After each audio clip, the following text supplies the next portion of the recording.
Olá pessoal, conforme combinado, nós vamos aqui tratar do Senado Federal e a seguir nós vamos, nessa aula de Direito Constitucional, falar também das prerrogativas dos senadores e dos deputados federais. Então, no caso, o Senado Federal é a casa legislativa que representa a federação.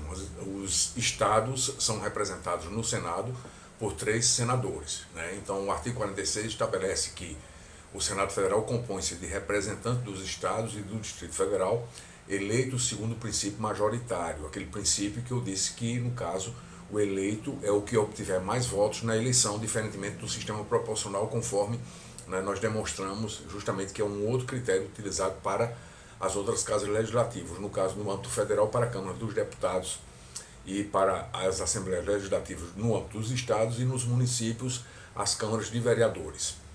O Senado Federal, no caso, o sistema aplicado é o sistema majoritário, que é estabelecido justamente para o quê? Para os cargos também de chefe do Executivo, como Presidente da República, governadores e prefeitos. O parágrafo 1º do artigo 46 estabelece que cada Estado e Distrito Federal elegerão 3 senadores, conforme eu disse agora, né? Com mandato de 8 anos. E claro, na verdade, a representação de cada Estado e do Distrito Federal será renovada de 4 em 4 anos alternadamente, né? Por 1 e 2 terços. No caso, por exemplo, este ano, em 2022, nós temos a renovação de 1 terço do Senado Federal em todos os estados e no Distrito Federal. Então, cada estado, no caso, vai eleger um senador que representa, no caso, 1 terço dentro desse processo de renovação. Daqui a 4 anos, a renovação será de 2 terços, então serão eleitos 2 senadores por estados e pelo Distrito Federal, né? E, claro, cada senador será eleito com 2 suplentes. Isso, inclusive, na verdade, é uma cláusula constitucional que nós entendemos que é ainda um tanto quanto, vamos dizer assim, persistente no nosso sistema, mas não condiz muito com o processo democrático, porque muitas vezes você está elegendo um futuro senador que você nem conhece, muitas vezes fica obscuro ali na chapa do candidato a senador, né, que no caso é o cabeça de chapa, 2 suplentes que você, na verdade, não tem o seu nome difundido assim para todo o eleitorado. E vez por outra, conforme já aconteceu, um senador eleito assume um ministério ou assume uma outra função pública e o suplente assume. Ou então, talvez até no caso de falecimento do senador ou da senadora, assume o suplente, né, que no caso foi eleito, vamos dizer assim, foi eleito por força justamente da eleição do titular do mandato, que é o senador, o candidato a senador. E, na realidade, muitos nem queriam votar naquele candidato ou candidata, né? Ou, na verdade, não tinha informação sobre quem era o suplente do senador em quem ele estava votando, né? É uma cláusula que eu entendo que é antidemocrática, deveria existir justamente, podemos dizer assim, uma forma de preenchimento da vacância do cargo de senadora ou senador, para que nós pudéssemos justamente ter uma participação mais ampla da sociedade e não, na verdade, pagar um preço, né, em ter que eleger alguém que investiu na campanha para o Senado, para o candidato principal, e estava ali justamente ocupando essa vaga de suplente sem preencher requisitos, por exemplo, de representatividade junto ao eleitorado, né? Bom, uma ressalva que eu devo fazer aqui em relação à sequência de artigos que nós estamos analisando da Constituição Federal é a regra que existe no artigo 47, que estabelece o seguinte: salvo disposição constitucional em contrário, né, artigo 47, salvo disposição constitucional em contrário, as deliberações de cada casa e de suas comissões serão tomadas por maioria de votos de votos presente a maioria absoluta de seus membros. Essa é chamada maioria relativa, ou seja, o quórum de instalação para a sessão, para se alcançar essa maioria relativa, é justamente o que? A maioria absoluta dos membros de cada casa, né? Então nós temos 81 senadores, então 42 senadores representam a maioria absoluta, né? Então com 42 senadores presentes, nós temos justamente o que? O quórum para instalação, justamente o que? De uma votação que possa daí, né, decorrer justamente uma escolha pela maioria simples, né, que é o número de presentes. Mas essa maioria simples é variável de acordo com o número de presentes, atingindo o número mínimo, né, de metade mais um dos números da casa. Aí pode variar, por exemplo, vamos supor que 60 senadores estejam presentes para a deliberação, né? Então 60 senadores já é suficiente para a instauração de um quórum deliberativo para a maioria relativa, né, que é a maioria referida no artigo 47. Neste caso, especificamente, o que é que ocorre? A maioria para deliberação numa sessão como essa, presente 60 senadores, seria 30 votos mais um, que é a maioria simples relativa justamente a esse quórum de senadores.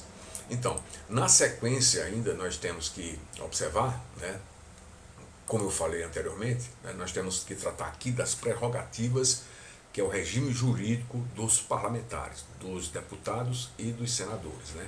A Constituição de 88 atribui uma série de foros por prerrogativa de função a muitos agentes públicos e agentes políticos. Né? No caso, especificamente, no foro por prerrogativa de função, nós temos que entender que, para os parlamentares, ele foi estabelecido justamente para protegê-los, né, num regime democrático em relação às suas palavras e votos. Né, e com isso, na verdade, criar justamente uma proteção com um fim específico de evitar perseguições políticas e evitar que um deputado ou um senador seja impedido ou ameaçado ou limitado por sua crítica parlamentar, né, justamente por não ter essas prerrogativas. No entanto, o uso das prerrogativas, não só para deputados e senadores, mas também para outros agentes públicos, agentes políticos, é usado abusivamente, às vezes até em benefício justamente deles próprios, né? Até no cometimento de ilícitos em relação a crimes comuns, que são crimes, por exemplo, contra a administração pública, como corrupção passiva, né? Como emprego irregular de verbas públicas e assim por diante, né? O artigo 53 estabelece que os deputados e senadores são invioláveis civil e penalmente por qualquer de suas opiniões, né, palavras e votos. Essa é a chamada imunidade material, que diz respeito justamente aos pronunciamentos, né, as manifestações protegidas pela imunidade material, né, ou inviolabilidade, são justamente aquelas vinculadas às funções e atividade, né, parlamentar. E, claro, é certo que as funções parlamentares vão abranger justamente além da elaboração de leis, né, a fiscalização, né, porque o Poder Legislativo exerce a sua fiscalização em relação ao Poder Executivo, né, e dos outros poderes também, e, claro, ainda, né, de um modo mais amplo, debate sobre ideias, né, fundamental para o desenvolvimento da democracia. Se não houvesse debate, se não houvesse divergência, se não houvesse uma oposição num regime democrático, a própria democracia estaria justamente em prejuízo. Não existiria o regime democrático em si. Poderia existir apenas formalmente, né? Então, além da inviolabilidade ou imunidade material, a Constituição também assegura aos parlamentares deputados e senadores a prerrogativa de foro, né, que no caso a prerrogativa de foro é um tanto quanto diferente da imunidade material, mas eu tinha me referido inicialmente à prerrogativa de foro em sentido amplo, né? A imunidade especificamente é uma coisa, a prerrogativa de foro é justamente é onde estão as regras, né, que determinam que deputados e senadores vão ser julgados no STF, né, no Supremo Tribunal Federal. Então, as ações penais, eventuais ações penais, né, que tenham sido cometidas por parlamentares, vão ser julgadas no âmbito do STF. Né? Então, os deputados e senadores, segundo o parágrafo 1º do artigo 53, desde a expedição do diploma, serão submetidos a julgamento perante o tribunal, ao Supremo Tribunal Federal. Essa é a prerrogativa de foro. Né? A imunidade material diz respeito às palavras, votos, aos pronunciamentos de um modo geral. A prerrogativa de foro é a prerrogativa para o processo. Né? Então, os processos criminais, na verdade, eles vão estar vinculados ou serão tramitados, haverá tramitação desses processos contra parlamentares federais no âmbito do STF, certo? E, claro, umas regras que devem ser lembradas, eu vou pontuar aqui cada uma delas que estão no artigo 53. Então, parágrafo 2º, desde a expedição do diploma, os membros do Congresso Nacional não poderão ser presos, salvo em flagrante delito de crimes inafiançáveis. Né? Os crimes inafiançáveis, segundo a Constituição, artigo 5º, inciso 63, né? São os crimes de tortura, tráfico ilícito de entorpecentes e drogas afins, o terrorismo, os crimes definidos como hediondos, né? E, claro, por eles também respondendo os mandantes, os executores e quem podendo evitá-los se omitirem. Né? Então, os crimes que são inafiançáveis. Nesse caso, os autos, né, serão remetidos dentro de 24 horas à casa respectiva, para que, pelo voto da maioria de seus membros, resolva sobre a prisão. Não sendo o crime inafiançável, na verdade, né, no caso, o processo para prosseguir vai depender justamente da autorização à prisão, né, em si, cautelar, porque o processo pode existir previamente, né, dependendo de uma investigação anterior, mas no caso, na realidade, sustará a prisão à Câmara se, no caso, a maioria dos seus membros, né, não é maioria relativa, sustar a prisão, né, porque então a prisão em flagrante delito vai depender justamente disso, né. O parágrafo 3º diz que, recebida a denúncia, aí já estão no âmbito de instauração de um processo criminal, né, porque a denúncia é a peça inaugural de um processo criminal, né, contra deputado ou senador por crime ocorrido após a diplomação, o Supremo Tribunal Federal dará ciência à casa respectiva que, por iniciativa de partido político nela representado, aqui já muda um pouco a regra, né, e pelo voto da maioria de seus membros, poderá, até a decisão final, sustar o andamento da ação. Então, é uma prerrogativa da Câmara ou do Senado sustar a ação penal depois da expedição do diploma, né, quando houver denúncia, junto ao STF. O parágrafo 4º diz que, no caso, o pedido de sustação será apreciado pela casa respectiva no prazo improrrogável de 45 dias do seu recebimento pela mesa diretora. Né. Muitos casos ocorrem em que deputados, senadores são indiciados depois de um inquérito policial, né? No caso que deve ser um inquérito policial conduzido pela Polícia Federal, que tem essa atribuição, né?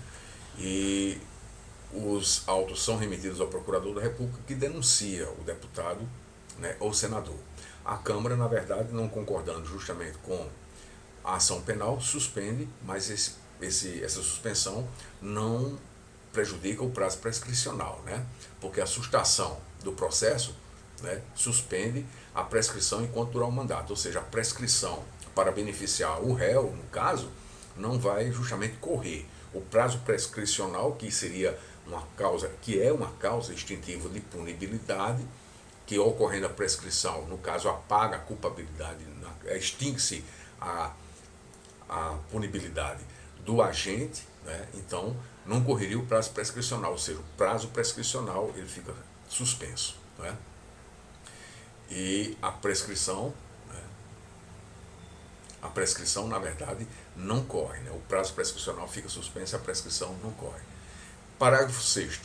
Os deputados e senadores não serão obrigados a testemunhar sobre informações recebidas ou prestadas em razão do exercício do mandato, nem sobre as pessoas que lhe confiarem, né?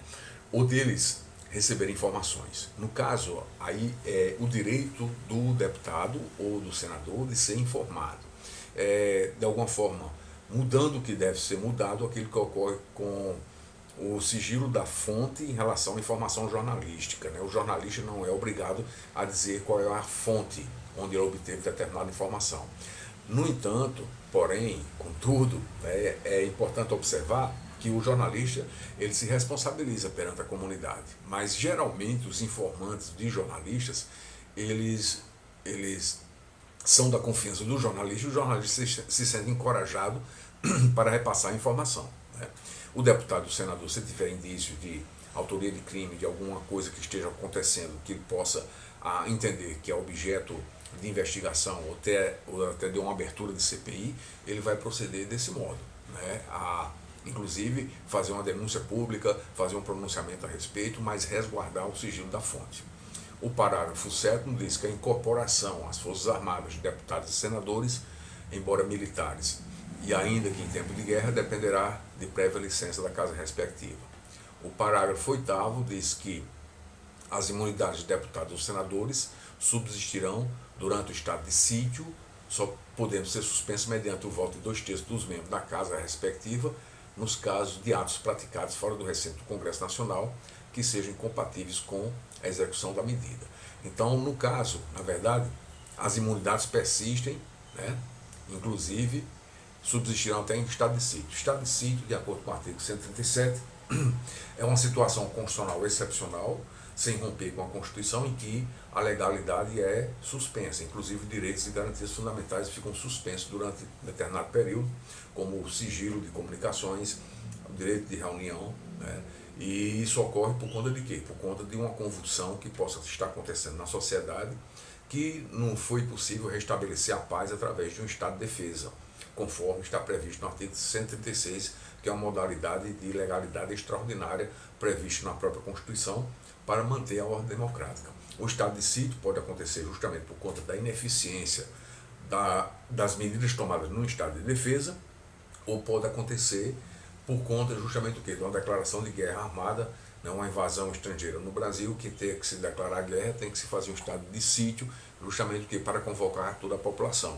E estaríamos sob né, os auspícios justamente do quê? De uma legalidade extraordinária. Então, nesse período de excepcionalidade, os deputados e senadores vão manter suas prerrogativas, né? Justamente por quê? Porque posteriormente ao término tanto do estado de defesa como do estado de sítio, o executor de medidas específicas nesses períodos de ilegalidade extraordinária deve remeter relatório, e o relatório será apreciado. Também as medidas tomadas durante o estado de defesa e o estado de sítio devem ser fiscalizadas pelos deputados e senadores, no caso, corporificadas no Congresso Nacional, certo? Então, o artigo 54 diz que os deputados e senadores não poderão, desde a expedição do diploma, firmar ou manter contrato com pessoa jurídica de direito público, autarquia, empresa pública, sociedade de economia mista ou empresa concessionária de serviço público, salvo quando o contrato obedecer a cláusulas uniformes. Isso quer dizer que, na verdade, o deputado e senador fica impedido justamente de manter transações comerciais, né? E alguma relação econômica ou vínculo contratual com as pessoas jurídicas de direito público, também entes autárquicos, né? Na linha B do inciso 1 do artigo 54, nós temos que o deputado e senador, eles ficam impedidos também de aceitar ou exercer, né, função ou emprego remunerado, inclusive que sejam demissíveis ad nutum, né, nas entidades constantes da linha anterior, que no caso seriam as empresas concessionárias, sociedade de economia mista, né, autarquia, empresa pública. E os deputados e senadores não poderão também, inciso 2, desde a posse, ser proprietários, né, controladores ou diretores de empresas que gozem de favor decorrente de contrato com pessoa jurídica de direito público nelas exerçam função remunerada. Então, aí não há impedimento de um deputado ou senador continuar a atividade empresarial. Ele só não pode continuar a atividade empresarial, né, ser proprietário ou controlador de empresa que mantenha contrato com pessoa jurídica de direito público, né? E também não deve, né, ocupar cargo ou função de que sejam demissíveis ad nutum nas entidades referidas no inciso 1, a linha A, né? E, claro, também patrocinar causa em que seja interessado qualquer das entidades a que se refere o inciso 1, a linha A, que são empresas públicas, autarquias, né, sociedade de economia mista. No caso aí estaria inclusive incorrendo em crime de advocacia administrativa. E a linha D diz que ser titulares de mais de um cargo ou mandato público eletivo. O artigo 56 fala justamente o quê? Da perda do mandato, né, de deputado ou senador. Então vamos aqui às regras, né? Investido no cargo de ministro de Estado, não perderá, o artigo 56 capte, depois nós vamos para os incisos. Artigo 56, não perderá o mandato o deputado ou senador investido no cargo de ministro de Estado, governador do território, secretário de Estado, do Distrito Federal, de território, da Prefeitura de Capital ou chefe de missão diplomática temporária. Inciso 2, licenciado pela respectiva casa por motivo de doença ou para tratar sem remuneração de interesse particular, desde que, neste caso, o afastamento não ultrapasse a 120 dias por sessão legislativa, né? Então, esses dois casos, na verdade, fala da não perda, né? Justamente é como se fosse uma norma que dá a antessala para depois, posteriormente, nós verificarmos quando se dá a perda. Aqui ele mantém a posição, né, a condição, mas no caso específico haverá vacância, não perda do cargo, mas haverá vacância para o deputado ou senador, por exemplo, que assumiu o cargo de ministro, né? Então ele não perde o cargo, mas há vacância. O parágrafo 1º do artigo 56 estabelece que o suplente será convocado nos casos de vaga, né, que é a vacância que eu estou falando. de investidura em funções previstas nesse artigo ou de licença superior a 120 dias, como está previsto no inciso 2 do artigo 56. Né? E ocorrendo a vaga e não havendo suplente, que é muito raro, né, pelo sistema proporcional para deputados, isso praticamente não há, e para o sistema majoritário, no caso para senador, há o quê? Há a suplência, né, 2 suplentes. Então faça a eleição para preenchê-la se faltarem mais de 15 dias para o término do mandato, se faltarem mais de 15 meses, perdão, para o término do mandato. Essa é uma previsão para uma situação excepcionalíssima, porque na prática isso não é possível acontecer, justamente por conta da demanda, a não ser que nós tivéssemos justamente o que? Poucos candidatos, o que não é o caso, que as eleições cada dia mais estão mais concorridas, as categorias querem ser mais representadas, mais gente concorrendo para as eleições, muitos partidos em busca justamente das benesses de se fazer política nesse país, especialmente por conta do quê? Da existência de um fundo partidário, da existência de um fundo eleitoral, além do partidário, para ser gasto justamente o quê? Nas eleições. Antes disso, o fundo partidário já mantém os partidos políticos em funcionamento, inclusive com quadros remunerados, né? Muitos que não são mandatários, né, exercem função burocrática nos partidos e recebem por isso. E além de um corpo funcional que funciona em todos os estados, porque os partidos são federais, né? No caso, eles têm representação em cada estado, em cada município, os diretórios, né? Mas existe justamente o quê? Um diretório nacional de um partido, né? E ele, no caso, vai distribuir as verbas do fundo partidário para o funcionamento de todos os diretórios estaduais e diretórios municipais. Muitas pessoas são mantidas em funções dentro dos partidos por conta do fundo partidário, né? E, claro, o fundo eleitoral acabou sendo justamente aprovado pelo Congresso Nacional para que por conta justamente de afastar possíveis casos de corrupção, de doação de particulares de empresas, né, de empresas do setor privado, os deputados e senadores e os candidatos em geral pudessem ter uma verba específica, né, no caso transferida pelo Estado, pelo erário público, pelo dinheiro do contribuinte, para eles gastarem nas eleições, né, o que muitas vezes acaba não facilitando, inclusive até obstando um processo democrático. Por quê? Porque os caciques dos partidos, né, aqueles que detêm o poder de decisão, muitas vezes vão distribuir de acordo com seus interesses, né? E, claro, a legislação precisa ser mais sancionatória e mais rígida dentro desse processo de distribuição dos recursos, tanto do fundo eleitoral como do fundo partidário, né? Então, como as eleições são cada vez mais concorridas por conta desses, vamos dizer assim, desses elementos que atraem a presença de mais pessoas querendo viver da política, né? Porque hoje nós percebemos que a política é muito mais um grande negócio de sobrevivência do que interesse público, né? Muitos falam no discurso que querem lutar por benefício da comunidade, lutar por isso, lutar por aquilo, educação, saúde, etc, etc, etc. Mas isso é discurso. Discurso é uma coisa, a prática é outra, bem diferente, né? Então, já nos referindo aqui à perda do mandato, né, o artigo 55 estabelece que perderá o mandato o deputado ou senador. Inciso 1, que infringir qualquer das proibições estabelecidas no artigo anterior, como já foi visto, cujo procedimento for declarado incompatível com o decoro parlamentar. Decoro é falta de moralidade, de trato com relação ao cargo e a quem, na verdade, está exercendo o cargo junto a você, né, os demais colegas, senadores ou deputados, né.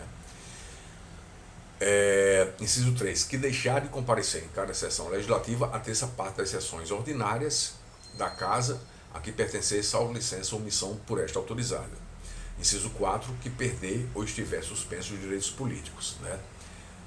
Inciso 5, quando o decretar justiça eleitoral nos casos previstos nesta Constituição, e que sofrer condenação criminal e sentença transitada em julgado. Nós temos ainda os parágrafos do mesmo artigo que trazem justamente como é que se aplicam as regras, né? Só lembrando que o STF entendeu, por exemplo, que é automático, no caso, quando houver condenação criminal, não é necessário que a mesa da casa respectiva delibere sobre a cassação, que é a perda, né, que é a perda do mandato, não é a cassação dos direitos políticos, mas a perda do mandato, que a cassação, na verdade, não é nem correto falar, né, porque é vedada justamente a cassação dos direitos políticos, mas no caso, ou impugnação do mandato, ou impugnação de diplomação, ou perda do mandato, né. O STF disse que não precisa haver deliberação da mesa respectiva, porque, no caso, a mesa apenas declara, não tem que fazer uma apreciação específica, né? Mas vamos aqui aos dispositivos do artigo 55, que trata da matéria. Então, o parágrafo 1º vai esclarecer o que é incompatível com o decoro parlamentar, né? Que é justamente o que é a causa de perda do mandato do deputado ou senador.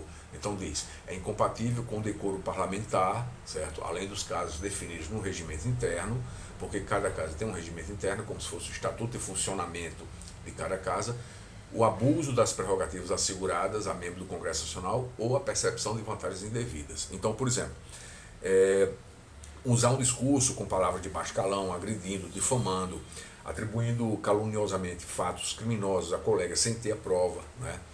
Ou seja, o uso abusivo das prerrogativas, especialmente em relação à imunidade material, seria justamente o quê? Uma quebra de decoro parlamentar. Receber vantagem no caso de corrupção passiva seria uma quebra de decoro parlamentar também, certo? O parágrafo 2º diz que nos casos do inciso 1, 2 e 6, né, que no caso nós temos infringir qualquer das proibições estabelecidas no artigo anterior, cujo procedimento for declarado incompatível com o decoro ou que sofrer condenação criminal e sentença transitada em julgado, né, a perda do mandato será decidida pela Câmara dos Deputados ou pelo Senado Federal.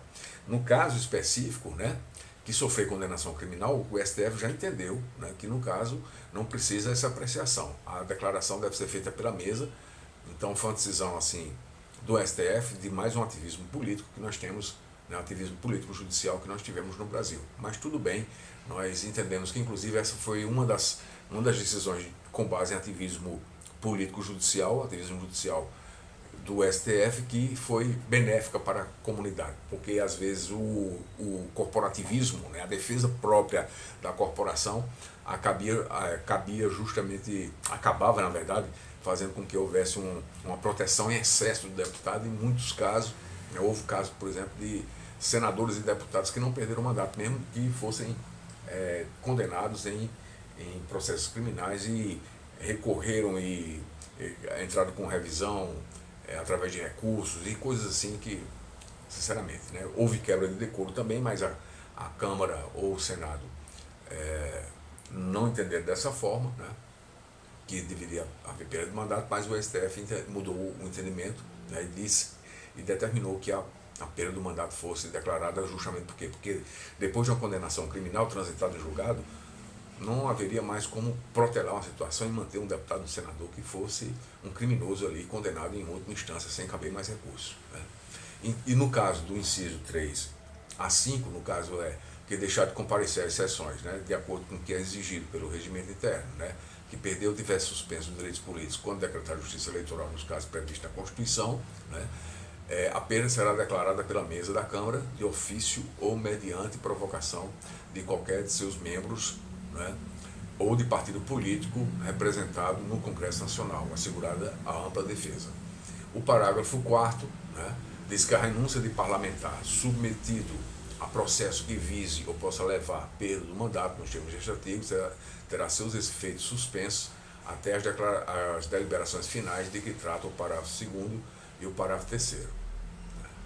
Então, a renúncia do parlamentar, né, submetido justamente a um processo que vise a perda do mandato, né, terá seus efeitos suspensos. Eu queria chamar a atenção um pouco para isso aí, porque no caso, veja bem, já houveram dois casos, um caso específico, inclusive referente a um parlamentar da Paraíba, né, o ex-governador e ex-senador Ronaldo Cunha Lima, que havia cometido um crime de tentativa de homicídio contra o ex-governador paraibano Tarcísio de Miranda Buriti, e o processo, no caso, né, teve início justamente o quê?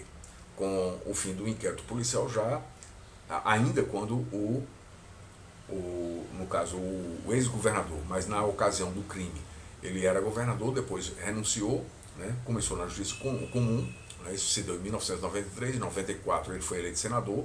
O processo já, no caso, desde a diplomação, teve que ser, né, instaurado no STF, porque ele já detinha o quê? O foro por prerrogativa de função. Ele exerceu o mandato de senador, né, depois foi eleito deputado federal, manteve o foro por prerrogativa de função. Quando um ministro relator estava em vias de julgar o seu processo por tentativa de homicídio, por crime comum, né, estava em vias de julgar porque o processo não foi suspenso, né, o que é que aconteceu? Ele renunciou ao mandato de deputado federal E no caso o STF não tinha mais o foro por prerrogativa de função em relação ao quê? A decidir definitivamente sobre o processo, ou seja, emitir a sentença sobre a condenação do então deputado federal Ronaldo Cunha Lima. O caso é que o processo teve que ser transferido para a Justiça Comum para ter início na Justiça Comum da Paraíba, porque ele perdeu o foro por prerrogativa de função. Depois desse caso, que inclusive gerou muita revolta por parte do ministro na época, né, e dos outros membros do STF, no sentido de que houve uma manobra jurídica procrastinatória com fins específicos de quê? De se conseguir uma impunidade num processo criminal. Dessa forma, na verdade, o STF mudou o entendimento para casos posteriores. O que foi que o STF fez? Em mais uma medida de ativismo judicial político nesses casos, né? O STF entendeu que haveria, né, prorrogação da competência, mesmo que o deputado ou senador renunciasse justamente o quê? Com fins procrastinatórios em busca da impunidade. Ou seja, renunciasse para se livrar de uma condenação do STF para fazer com que o processo fosse para a Justiça Comum do seu Estado. Um deputado de Rondônia, quando o deputado estadual cometeu uma série de delitos, o processo foi para o STF porque ele conseguiu a diplomação, né, e tomou posse como deputado federal. Né. Quando o STF estava em vias de condená-lo por crimes comuns, ele renunciou ao mandato de deputado federal.